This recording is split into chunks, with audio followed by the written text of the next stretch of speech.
I never thought a relationship could end with a single sentence, but sometimes clarity arrives without warning. My name is Callum Reeves. I am 38, and until that night I believed loyalty meant enduring discomfort quietly. I met Hannah Whitmore 7 years ago at a friend's rooftop gathering in Leeds. She was sharp, confident, effortlessly social. I was steady, reliable, the man who planned ahead. She said she liked that balance. For a long time, it worked. We built routines, shared jokes, planned holidays, and spoke about the future like it was already written. Things did not explode. They thinned. Conversations shortened. Affection became conditional. She started guarding her phone like it contained oxygen. I noticed the late replies first, then the canceled dinners, then the way my presence felt optional. I told myself not to overthink. People grow busy. Love adjusts. That was the lie I used to stay calm. Jake entered the story casually. A colleague from her new project, someone she mentioned too often but explained too lightly. I never accused. I never checked her messages.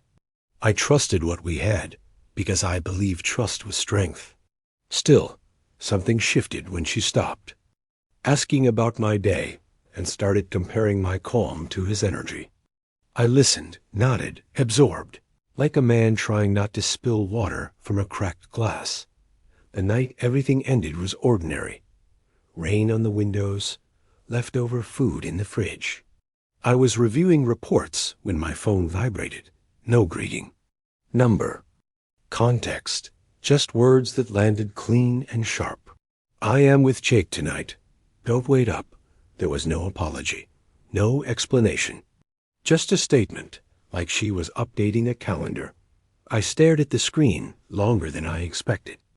I felt heat in my chest, then nothing. The absence surprised me more than the message.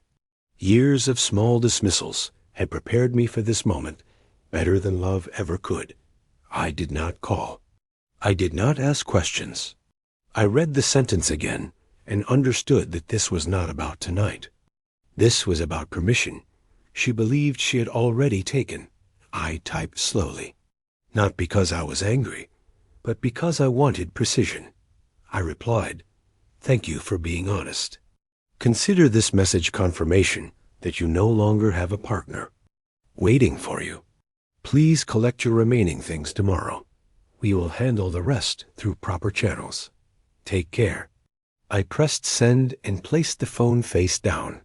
I expected regret to rush in. It did not. What came instead was silence, deep and steady. I made tea. I locked the door. I slept without checking the time. When I woke up, my phone was lit with messages I did not open.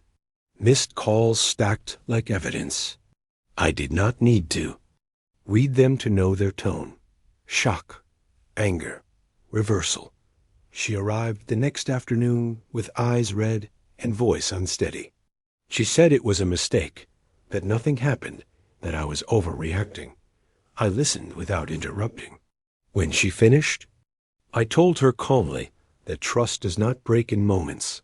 It erodes in patterns. Last night was simply the first time she stopped pretending. I handed her a bag I had packed neatly and opened the door.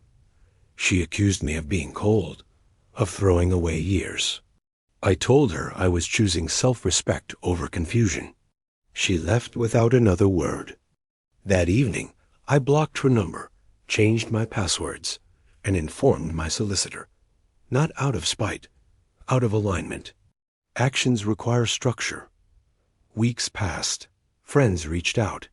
Some said I was harsh. Others said I was brave. I ignored the labels. What mattered was the quiet that followed me everywhere. No second guessing. No waiting. No explaining myself to someone who had already decided I was optional. I learned something important in the aftermath. Betrayal does not always arrive with chaos.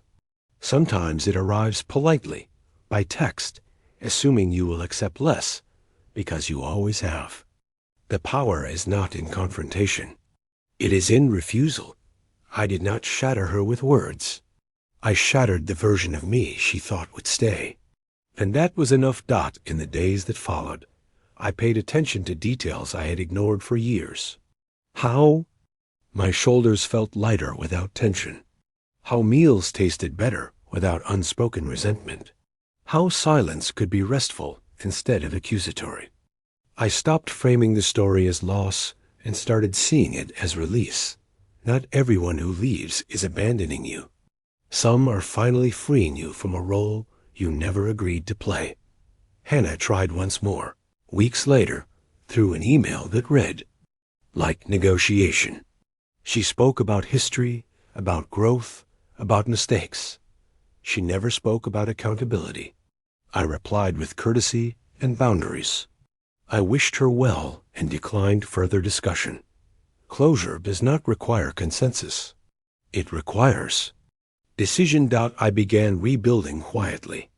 Gym in the mornings, long walks after work, conversations with friends I had neglected.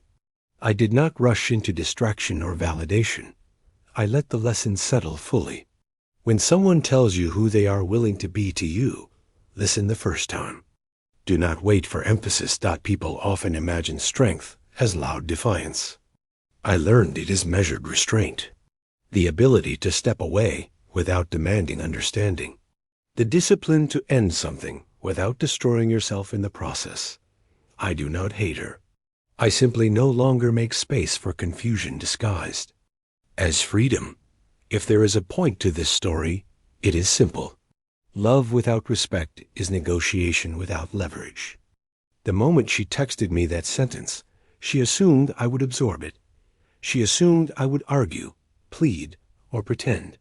My reply shattered that assumption, and with it, the future she expected to keep on standby.